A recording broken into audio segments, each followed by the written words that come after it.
નમસ્કાર વિદ્યાર્થી મિત્રો, આપણે પેપર નંબર આપણો ઓર્ગેનિક કેમિસ્ટ્રી 504 એમાં આપણે યુનિટ શરૂ છે ચોથું, બરાબર. પ્રક્રિયાઓ ચોથા યુનિટમાં પાર્ટ એ ચાલુ છે, બરાબર. એમાં આપણે આગળની બે પ્રક્રિયાઓ જોઈ ગયા, આર્ન્ટ એસ્ટર્ડ પ્રક્રિયા અને ક્લેઝન સ્મિથ પ્રક્રિયા.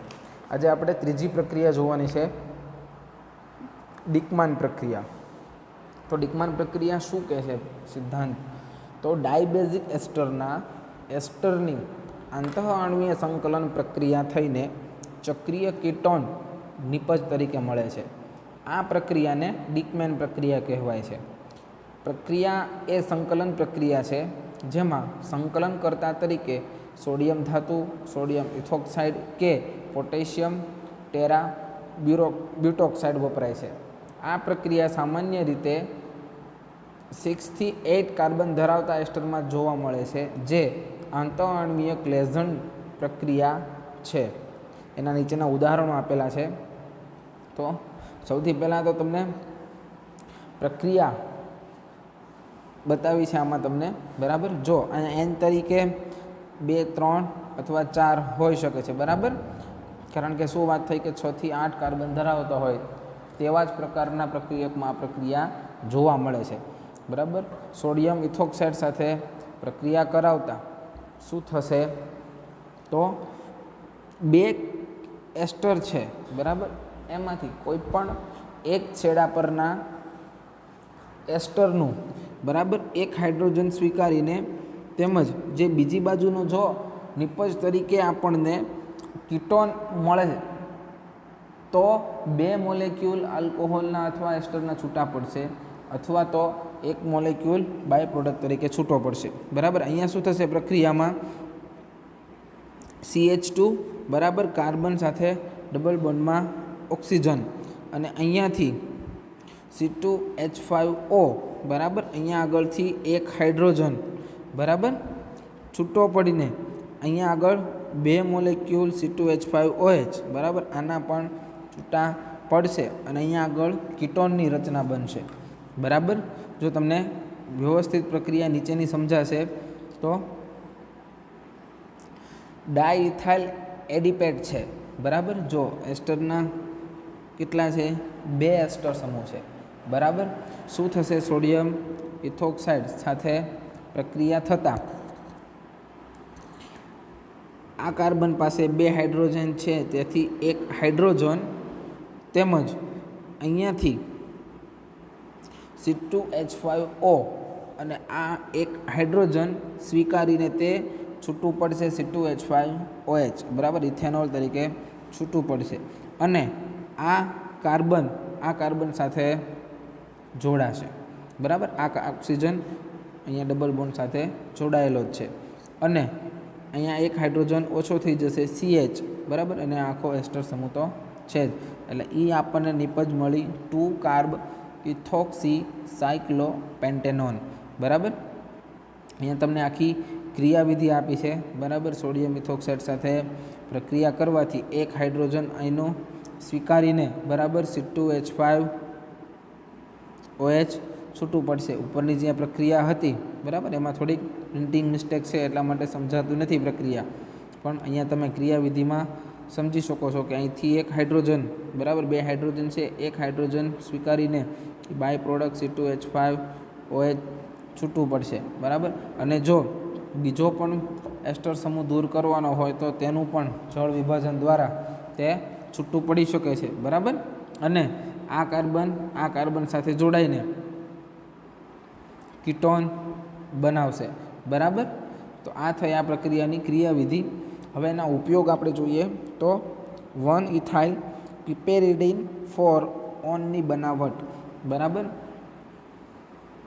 એસ્ટર લેવામાં આવ્યો છે, બરાબર. એસ્ટર તરીકે અહીંયા R તરીકે કોઈ પણ વિસ્થાપિત જોડાયેલો હોઈ શકે છે. સોડિયમ ઇથોક્સાઇડ સાથેની પ્રક્રિયા, બરાબર. શું છૂટું પડશે? આપણે પ્રક્રિયામાં જોયું એમ અહીંયા આગળથી એક હાઇડ્રોજન, બરાબર, અથવા તો અહીંથી એક હાઇડ્રોજન સ્વીકારીને, બરાબર, આ CH3COOR છૂટું પડશે, બરાબર છે.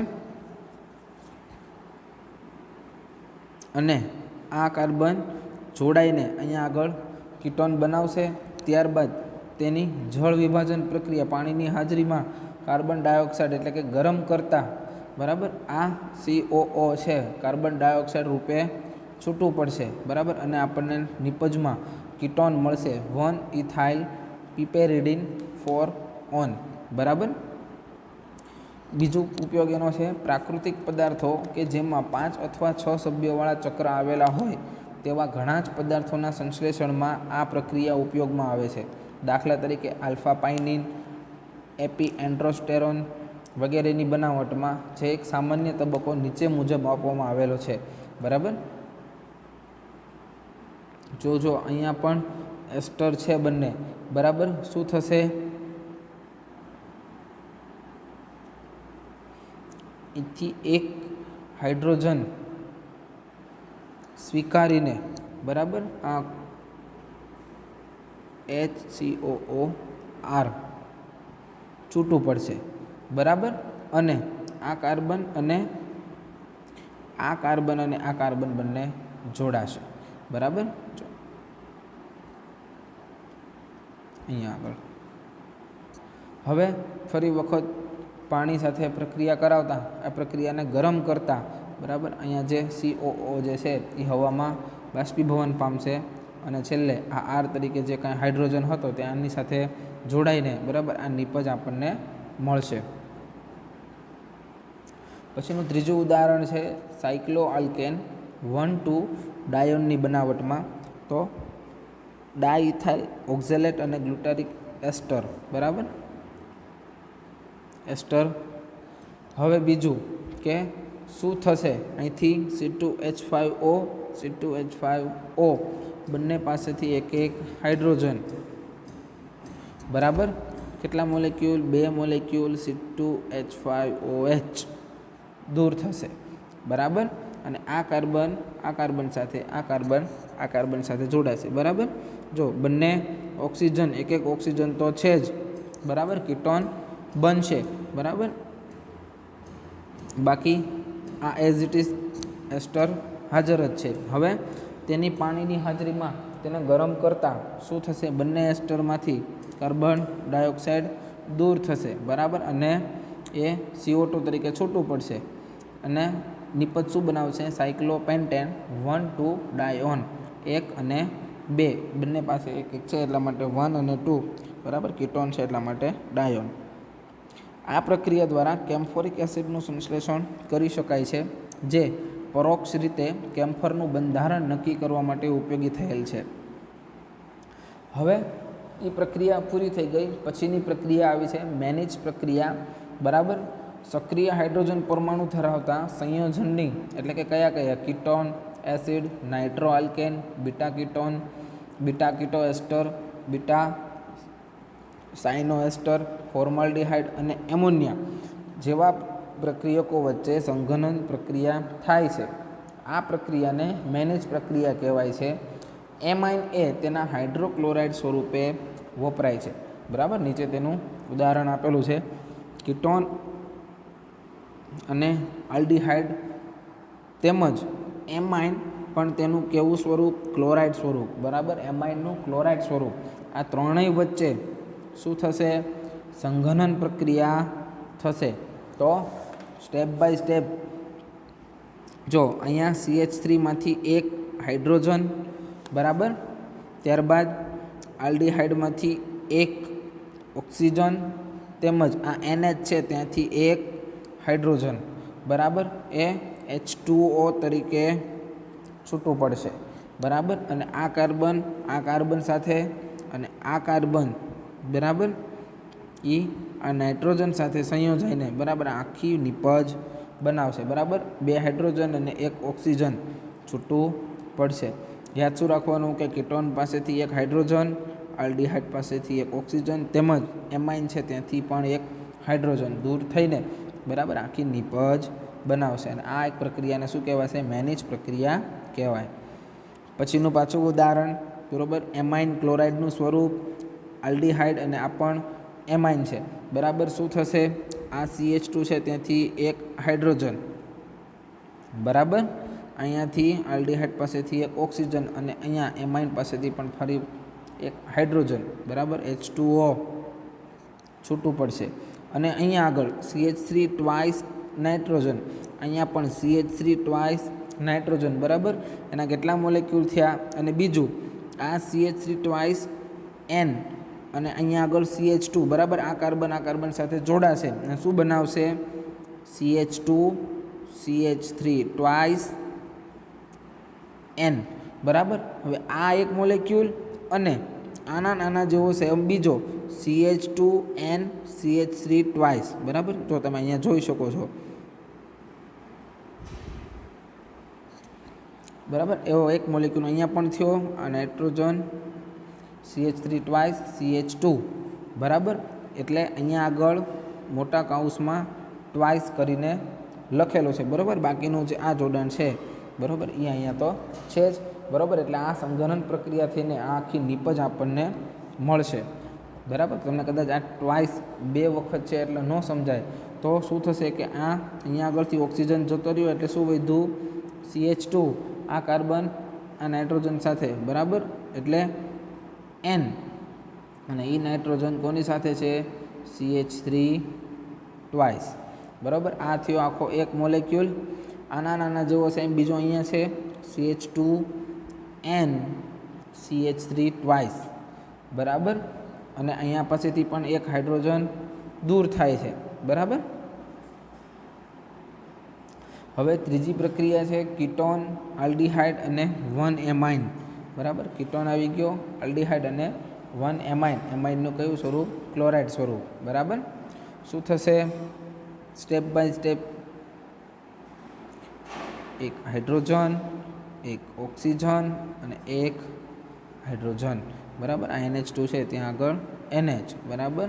અહીંયા CH2, આલ્ડીહાઇડનો CH2 અને અહીંથી એક હાઇડ્રોજન ઓછો થઈ એટલે CH3CO CH2, બરાબર. અને પાણીનો મોલેક્યુલ છૂટો પડશે, બરાબર. પ્રક્રિયા ખૂબ જ સરળ છે. પછી છે કીટોન અને એમાઇન ક્લોરાઇડ, બરાબર. શું થશે?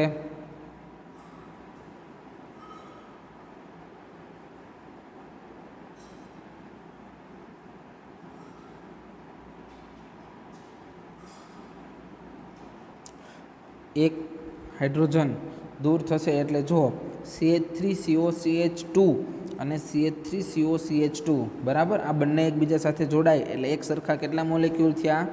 2 મોલેક્યુલ થયા. એટલે CH3COCH2 પાછું એક CH2, બરાબર. આ આલ્ડીહાઇડ જોડાણેલો છે, બરાબર. એનો CH2 એડ થશે એટલે ટોટલ મોલેક્યુલ એવા એક સરખા કેટલા થશે? CH3COCH2, બરાબર. અહીંયા આલ્ડીહાઇડ જોડાણો એટલે ત્યાંથી એક ઓક્સિજન પણ દૂર થયો, બરાબર. અહીંયા આગળથી એક હાઇડ્રોજન દૂર થયો અને આ નાઇટ્રોજન સાથેનો હાઇડ્રોજન દૂર થયો, બરાબર. પાણી બની ગયું.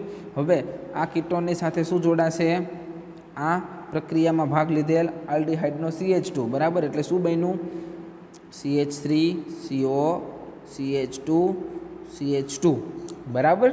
એક મોલેક્યુલ. હવે બીજો મોલેક્યુલ આવો ક્યાં છે? તો કે CH3CO CH2 CH2, બરાબર. તમે અહીંયા જોઈ શકો છો. અહીંયા આગળથી નાઇટ્રોજન તો દૂર થયો જ છે, બરાબર. આ જોડાણ થશે, બંને બોન્ડ બનાવશે કાર્બન કાર્બન. હવે તેથી અહીંયા આગળ કોમન લખ્યું છે કે CH3CO CH2 CH2 twice into N, hydrogen દૂર થઈ ગયો, ઇન્ટુ N CH3.HCl, બરાબર. અને પાણીનો મોલેક્યુલ જે આપણે છૂટો પડ્યો એ. પછીની પ્રક્રિયા છે કીટોન આલ્ડીહાઇડ અને એમાઇન, બરાબર. 3 મોલેક્યુલ છે, બરાબર. એટલે શું થશે? એક હાઇડ્રોજન, એક ઓક્સિજન, એક હાઇડ્રોજન, બરાબર. દૂર થયા. હવે આના કેટલા? આ એક મોલેક્યુલની જો વાત કરીએ તો CH3CO CH2 ઇન્ટુ CH2, બરાબર. એક હાઇડ્રોજન દૂર થયો એટલા માટે. તો જુઓ CH3CO CH2 અને આલ્ડીહાઇડનો એક CH2, બરાબર. કેટલા મોલેક્યુલ છે? બંને 3 છે એટલે અહીંયા કાઉન્સની બહાર 3. અને ઇકોની સાથે જોડાશે નાઇટ્રોજન NH3 હતો ત્યાંથી એક હાઇડ્રોજન દૂર થયો એટલે NH2 ને ક્લોરીન, બરાબર. આ પ્રક્રિયામાં સક્રિય હાઇડ્રોજનનું વિસ્થાપન એમિનો મિથાઇલ સમૂહ વડે અથવા વિસ્થાપિત એમિનો મિથાઇલ સમૂહ વડે થાય છે. નિપજ રૂપે મળતો પદાર્થ મેનિચ બેઝ તરીકે ઓળખાય છે, બરાબર. ક્રિયાવિધિ આપણે ઉપર સમજી ગયા, એ જ રીતની છે. ઉપયોગ તો ટ્રોપિનોન એટલે કે આલ્કેલોઇડની બનાવટ માટે સિમ્પલ બંને સક્સિનાલ્ડિહાઇડ, મિથાઇલ એમાઇન અને એસિટોન, આલ્ડિહાઇડ, કીટોન અને એમાઇન, બરાબર. શું થશે? એસિટોન પાસેથી હાઇડ્રોજન એટલે બંને પાસેથી એક મિનિટ, બંને પાસેથી એક હાઇડ્રોજન, બરાબર. કીટોન પાસેથી એક હાઇડ્રોજન એટલે આ હાઇડ્રોજન દૂર થયો, આ હાઇડ્રોજન દૂર થયો, બરાબર. એમાઇન પાસેથી પણ શું દૂર કરવાનું? હાઇડ્રોજન, બરાબર. અહીંયાથી પણ હાઇડ્રોજન. હવે આલ્ડિહાઇડ પાસેથી શું દૂર થશે? ઓક્સિજન, બરાબર. એટલે H2O કેટલા મોલેક્યુલ? 2 મોલેક્યુલ પાણીના દૂર થશે, બરાબર. અહીંયા આગળ પ્લસ કરીને આપેલો જ છે. હવે આ કાર્બન આ નાઇટ્રોજન સાથે, આ કાર્બન નાઇટ્રોજન સાથે, બરાબર. તેમજ આ કાર્બન સાથે અને આ કાર્બન સાથે, બરાબર. અને શું બનાવશે? ટ્રોપિનોન આપણને બનાવશે, નિપજ તરીકે ટ્રોપિનોન મળશે. પછીની બીજો ઉપયોગ છે ટ્યુટોકેનની બનાવટ એનેસ્થેટિક છે, બરાબર. એનેસ્થેટિક એટલે શું? કે ઓપરેશન દરમિયાન દર્દીને બેભાન કરવા માટે જે એનેસ્થેટિક દવા સૂંઘાડવામાં આવે છે એ, બરાબર. કીટોન, આલ્ડિહાઇડ અને એમાઇન ક્લોરાઇડ, બરાબર. કીટોન, આલ્ડિહાઇડ અને એમાઇન ક્લોરાઇડ, બરાબર. શું થશે? હાઇડ્રોજન, ઓક્સિજન, હાઇડ્રોજન, H2O, ત્યારબાદ અહીંયા CH2 અને N, બરાબર. જો CH2 અને બરાબર. હવે ત્યારબાદ તેની રિડક્શન પ્રક્રિયા અને એડિશનલ પ્રક્રિયા કરવાની છે. જો આ P એટલે કે ફિનાઇલ, બરાબર. NH2 para NH2 C6H4 COOH.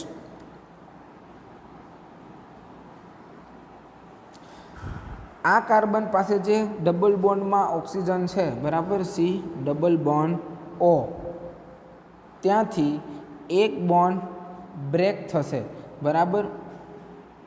અને બીજો જે બોન્ડ જે છે એ આપણે જે એડિશનલ પ્રક્રિયા જે કરી, બરાબર, તેની સાથે જોડાશે. ક્યાં આગળ?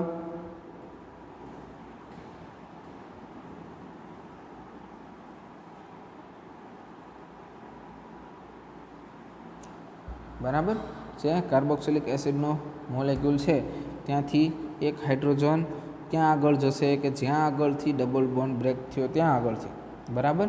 જો અહીંયા આગળ શું હતું? C ડબલ બોન્ડ O હતું. C ડબલ બોન્ડ O, એક બોન્ડ બ્રેક થશે, ત્યાં આગળ હાઇડ્રોજન આવશે. ક્યાંથી? કાર્બોક્સિલિક એસિડમાંથી એક હાઇડ્રોજન દૂર થઈને ત્યાં આગળ આવશે અને એ ઓક્સિજન, બરાબર, હાઇડ્રોજન આવી ગયો અને એની સાથે ઓક્સિજન હતો જ, તેની સાથે CO અને આખો ટ્યુટોકેન બનાવશે, બરાબર. તો આ થઈ આપણે નિપજની વાત. અને પછીનો છેલ્લો ઉપયોગ છે આલ્ફા બીટા અસંતૃપ્ત પદાર્થોની બનાવટ માટે, બરાબર. એમાઇન તમને જો આખો નિપજ તમને આપેલી જ છે, બરાબર. હવે એ નિપજને જો તમે ગરમ કરશો, બરાબર, તો મિથાઇલ એમાઇન છૂટું પડે છે, બરાબર. એ તમને અહીંયા આગળ બતાવેલું છે. અને બીજું કે અને એની જો નિકલ સાથે રિડક્શન પ્રક્રિયા કરતાં, બરાબર, શું મળશે? ઇથાઇલ મિથાઇલ કીટોન, બરાબર. એ આપણને બે વસ્તુ બતાવી છે કે નિપજ આપણે જે મેનિચ પ્રક્રિયા બાદ મેનિચ બેઝ જે મળે છે, બરાબર. એ મેનિચ બેઝની જો ગરમ કરતાં આપણને શું મળે છે પદાર્થ, અને નિકલ આયોડાઇડ સાથે નિકલ તેમજ આયોડાઇડની સાથે પ્રક્રિયા આપતા બરાબર આપણને શું મળે છે, ઇથાઇલ મિથાઇલ કીટોન. બરાબર. તો આ રીતે મેનિચ પ્રક્રિયા અને ડિકમાન પ્રક્રિયા આ રીતે વર્ક કરે છે. હવે આપણે બાકીની બે પ્રક્રિયા બાકી છે, પેકમાન પ્રક્રિયા અને બિસ્લર પ્રક્રિયા, એ આપણે પછીના લેક્ચરમાં જોઈશું.